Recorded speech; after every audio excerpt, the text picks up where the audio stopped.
তুমি তো বারবার বলো আজকে আমাকে সুযোগ তো আমি আর করবো না, কালকে আমাকে সুযোগ তো আর করবো না।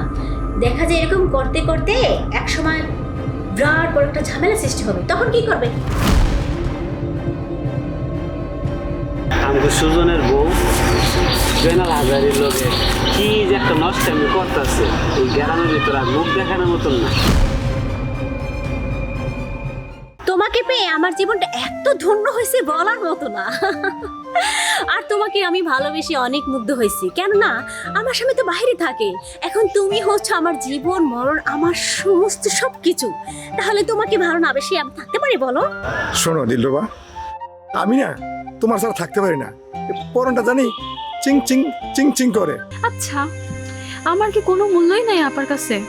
ছি ছি ছি, আপা এটা কি করলো? আপা আবার এই একই ভুল করলো? কিছু একটা তো করা লাগবো। ওকে কি হাতে নাতে ধরুম নাকি? আপা, তুমি এগুলো কি করতেছো? আমি আর বেঁচে থাকতে পারলাম না, আমাকে ক্ষমা করে দিও।